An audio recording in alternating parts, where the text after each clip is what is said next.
Thank you, everyone. And I'm so blessed to be standing here in front of you just to share some few things. I'm happy the video has been played already. So you've seen that this tiny old woman is doing outside. So thank you, everybody. My name is Susan Kone. I'm the Managing Director and the founder of PWK Waste Management and Recycling. It was a long journey, and it is a long journey.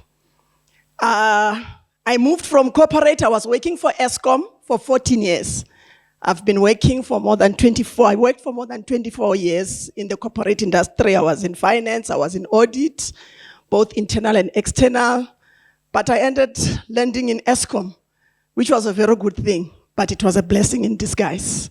Because while I was there, when we started having an issue of energy, the loss of energy, or in 2018, when we have an energy drop-off, I still remember that was when we were starting to talk about energy saving, because the capacity, it's now having a problem. So something just clicked in, and I didn't even understand because I didn't do engineering.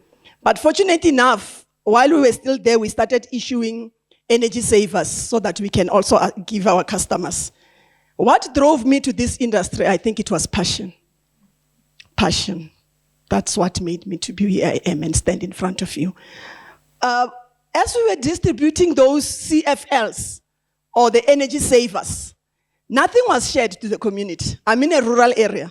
Nothing was shared. How to dispose them, how to handle them. It was like, let's give out, then people will be saving energy. I think that was the drive by that time.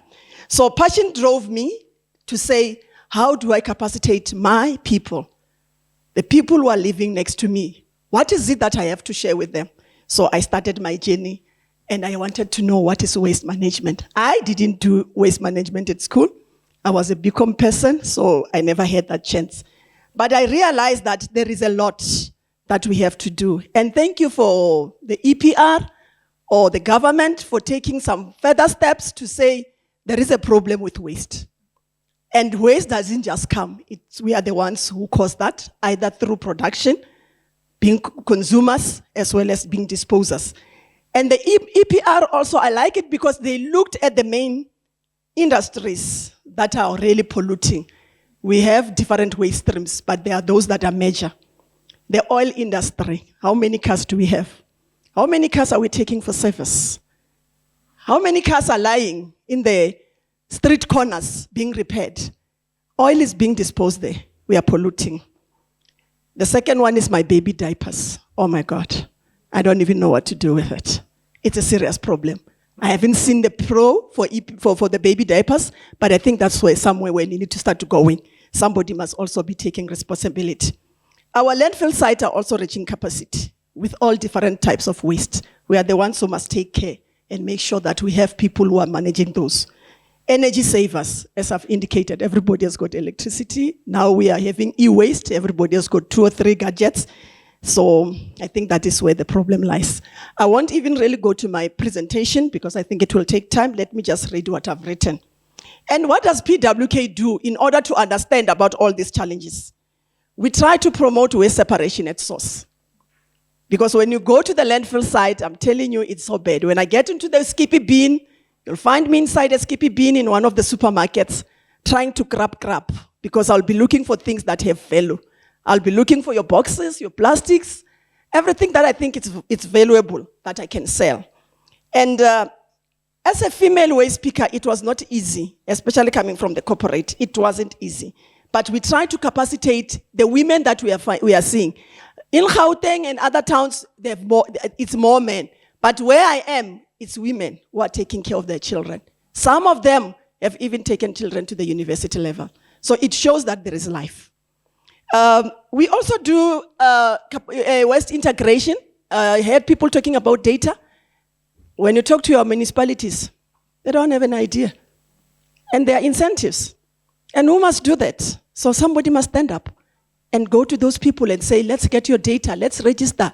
There is this incentive that you need to get. So we also do that to assist. And being a spokesperson for the waste pickers, they know me that I fight for them. We go to people and say, we want gloves. They can't work like this. We need trolleys. I heard somebody talking about trolleys. We need those trolleys. So somebody must be there to speak for them and to make sure that at least they also benefit so that they can also put or sustain their livelihood. We also do awareness campaigns so that we can teach. My presentation has got those slides where we even take children from schools, we take your government officials, and then we combine or collaborate so that we can save our environment. Venda is very beautiful, guys. It's very nice. I'm proud of being a vendor. That area is very beautiful. It's an Eden. So that's why I try to protect. Then when we come to PEPR and circular economy, there's a lot of gaps that are there. But let me tell you about innovation. Biomass, biochar. Shamila, is she there?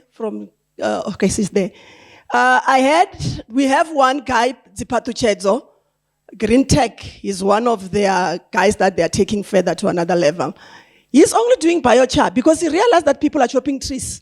And he decided to do biochar, and Indalo is helping them. So we need biogas. Why do I still have to buy wood when there's a lot of food waste and there's a lot of wood that is sitting? Upcycling. Wood doesn't have a gene after all. Wood doesn't have a torn gene or an old gene. So wood doesn't even need a cushion.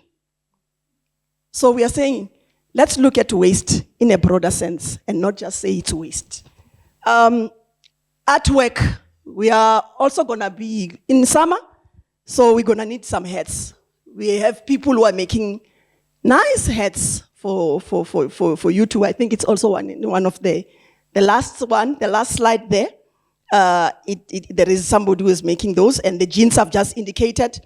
And we are fortunate that we're going to be starting with bricks, which we also want to try to make your paving bricks, which will be using plastics from empty oil containers, mixing it with glass, which we are also collecting, and then start to be innovative. So where is the gap in the circular energy or in the PRO environment? Rural communities are always left out. Come to Gauteng, there is life. How many companies in Varosev, whoever, they are here? Yes, it's true, there is market. But what about the rural communities? What about the nature there? What about the environment there? So rural communities, they don't have any information. They need to be capacitated. The government support, it's very minimal. I hope there are government officials here. Very minimal. The 5K in Gauteng has been issued for some time. I think now they've been exhausted. But in our area, you'll only find that only 2 companies are given 5K. What about the rest and the other people who are sitting in the corners who also want to be assisted? Carbon emissions, we also need to do the data collections. Who is doing that? The municipalities are not doing anything.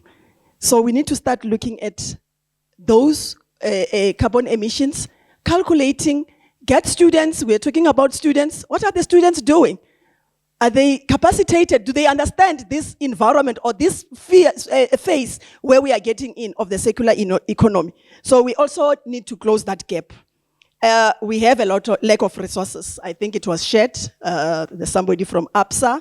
Unfortunately, they will give you that there is a grant, 50% grant, 50% you must pay. Oh, 1 minute, maybe. Oh my God. So we have a challenge with that. So we need to be supported. And collaboration, we also need more collaboration.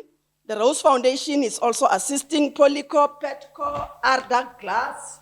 So in my conclusion, because I'm given 1 minute, in my conclusion, I just want to say to all of us, together we can do more. Together we can do more. Let's also look at waste management. The same way as we talk about mining, there is money. There is money. I don't know how much is in Varosev turnover, but there is money, Patricia. There is a lot. We need support, which we are saying, if we look at the GDP, yes, most of the monies that are collected by us as waste speakers, they're not even recorded. Sometimes it's difficult for me to even to get an auditor to audit my books. It's not easy.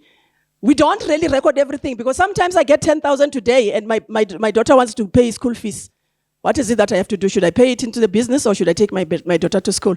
I'll have to pay the school fund. So some of the monies are not recorded, but there is money, and there is a lot of money that is not being taken into consideration. So we also need to know that if through this EPR, we want to go to achieve our sustainable development goals, do we have a target? Do we know where we want to go? I've seen a lot of gaps that are there. So can we also try to push? In the retail industry, there is a lot of waste. It's very difficult for you to penetrate, to get in. Waste is still transported from Thohoyandou to Gauteng, ShopRite depot. You are even told that you can't take that waste. But the people who are buying are local people who are not even benefiting. So we still need to do something. If we all want to protect Mother Earth, can't we follow the EPR regulations? Can't companies also try to get in? Where are your papers? Though we are saying paperless, but there are still some white papers in our tables or on our tables. We still have those. Where are we doing that? Are we doing waste separation at source from our own homes, which I always tell people? Do we have enough waste bins where we can also dispose? We need those CFL waste bins. We've got all the cell phone gadgets. We've got all the fluorescent, the energy savers in our homes. Where are we disposing them? They are ending up in our landfill site. So I'm also promising that I'll run the race. I will run the race. I'll produce. I'll also be known. Maybe I'll also register in the Johannesburg Stock Exchange. Who knows?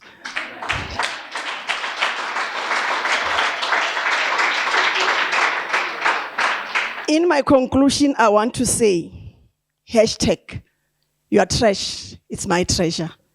I'm who I am because of the trash that you don't want, but I'm taking care of it.